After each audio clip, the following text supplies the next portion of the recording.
আজকে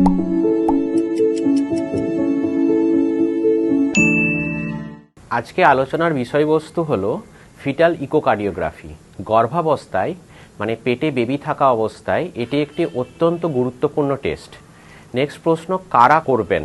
আইডিয়ালি সমস্ত গর্ভবতী মায়েদের ফিটাল ইকোকার্ডিওগ্রাফি করা উচিত, বিশেষত যে সমস্ত মায়েদের ডায়াবেটিস, হাইপার টেনশন বা ওনাদের হার্ট ডিজিজ আছেন বা family history of heart disease আছেন বা আগের বাচ্চার কোনো কার্ডিয়াক প্রবলেম আছেন বা অনেক সময় মা অনেক রকম ওষুধ খান, যেমন অ্যান্টিসাইকোটিক মেডিসিন, খিঁচুনির ওষুধ, ওনাদের এই টেস্টটি করা উচিত।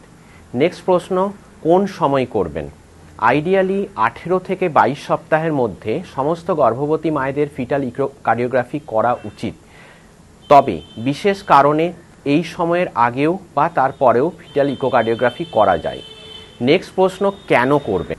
ফিটাল ইকোকার্ডিওগ্রাফি করার উপকারিতা কী? ফিটাল ইকোকার্ডিওগ্রাফি করার অনেকগুলো উপকারিতা আছে। প্রথমত, ফিটাল ইকোকার্ডিওগ্রাফি করে যদি ডক্টরবাবু বলেন বেবির কোনো কনজেনিটাল কার্ডিয়াক ডিজিজ নেই, সেক্ষেত্রে সেটা মা বাবা এবং ট্রিটিং গাইনোকোলজিস্টের কাছে একটা স্বস্তির কারণ।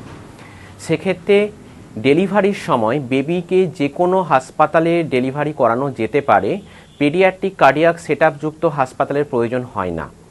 দ্বিতীয়ত, যদি আনডায়াগনোস কনজেনিটাল কার্ডিয়াক ডিজিজ থাকে জন্মানোর পরে, সেই ক্ষেত্রে বেবিরা ব্রেস্ট ফিডিংয়ের সময় ব্লু হয়ে যায়, শ্বাসকষ্ট হয়, বেবির ওজন বাড়ে না, এই সমস্ত সমস্যাগুলো দেখা দেয়। এই সমস্ত বেবিদের ক্ষেত্রে মাল্টিপল প্যালিয়েটিভ সার্জারি লাগে। সেটা মা বাবার পক্ষে যেমন ফিনান্সিয়াল ট্রমার কারণ, তেমনি মেন্টালও অনেক ট্রমার কারণ। তাই আগের থেকে ফিটাল ইকোকার্ডিওগ্রাফি করে যদি বেবির কমপ্লেক্স কার্ডিয়াক ডিজিজ জানা যায়, তো সাবসিকুয়েন্টলি সিভিয়ারিটির উপর নির্ভর করে প্ল্যান অফ ম্যানেজমেন্ট চেঞ্জ করা যায়। তাই সমস্ত গর্ভবতী মায়েদের আইডিয়ালি ফিটাল ইকোকার্ডিওগ্রাফি করা উচিত। ধন্যবাদ।